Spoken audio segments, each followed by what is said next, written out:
আসসালামু আলাইকুম। Welcome to my YouTube channel Nahid Akter blog. আশা করি সবাই ভালো আছেন। আজকে আমি নতুন একটা টপিক নিয়ে আলোচনা করব। স্বামী ছাড়া শ্বশুর বাড়িতে একটা বউয়ের অবস্থান।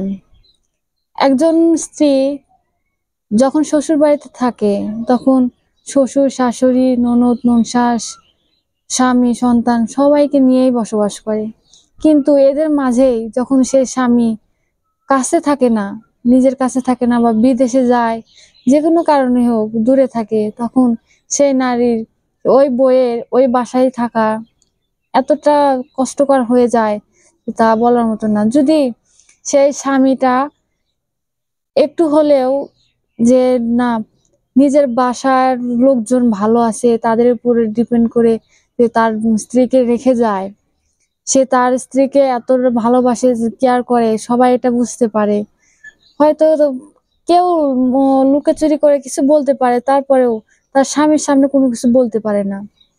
ওই স্বামী যখন বাসায় থাকে তখন সবাই একটু সম্মান নিয়ে চলে যে না, এর বউকে কোনো কিছু বলা যাবে না, কটু কথা বলা যাবে না, কি লুকিয়ে কি সামনাসামনি একটু হলো তারা বিবেচনা করে যে না, এর পাশে আমার সন্তান আছে বা এর পাশে স্বামী আছে। আর যখন ওই স্বামীটাই দূরে থাকে তখন দেখা যায় যে তার স্ত্রীকে প্রতিনিয়ত ছোট করা হয়, কটু কথা বলা হয়, তাকে সবসময় সবাই অবহেলা করে। একে তো বলার মতো কেউ নাই, এর পাশে থাকার মতো কেউ নাই, ইচ্ছা স্বাধীন মতো তারা নাচায়। হাজার কাজ করলেও তার কাজকে কাজ মনে হয় না, হাজার কষ্ট পেলেও তাকে একটু সান্ত্বনা দেওয়ার মতো লোক থাকে না, তার খোঁজ খবর নেওয়ার মতো লোক থাকে না। হয়তো বা এর মাঝে কেউ কেউ আছে যে নিজের বাবা মার পরে তার নিজের শ্বশুর শাশুড়িকে আপন ভেবে নতুন ভাবে তার জীবন গড়ে তোলে। সেই শ্বশুর শাশুড়ি তাকে মন থেকে ভালোবাসে, নিজের মেয়ের মতো যত্ন করে। এর মাঝে দেখা যায় যে অসংখ্য নারীদের জীবনে এরকম ঘটনা ঘটে যে সবসময় শ্বশুর বাড়িতে অবহেলিত হয়, তাদের কোনো গুরুত্ব নাই, তাদেরকেও সবসময় অবহেলার উপরে রাখা হয়, মানুষ মনেই করা হয় না তারা যে একজন সন্তান, কারো না কারো সন্তান এটা মনে করে না। শুধু তাদের কাছে নিজের সন্তানটাই বড় সন্তান, নিজের কষ্টটাই বড়।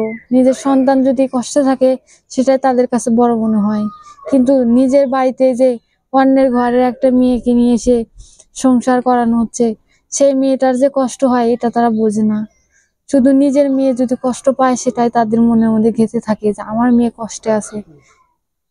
এইভাবে প্রতিনিয়ত অবহেলিত হচ্ছে অসংখ্য নারী। এই নারী নামক যে বউ বা স্ত্রী অনেকের বাসায় সংসার করে যাচ্ছে, নিজের কষ্ট চাপা দিয়ে সংসার করে যাচ্ছে, এদের জীবনটার দিকে কেউ তাকায় না। সেজন্য বলি প্রত্যেকটা স্বামীর উচিত তার স্ত্রীর প্রতি খেয়াল রাখা, যত্নশীল হওয়া। যে শুধু সেই আছে যে একমাত্র তার স্ত্রীকে ভালোবাসবে, যত্ন করবে, সেই একমাত্র মৃত্যুর আগ পর্যন্ত তার পাশে থাকবে।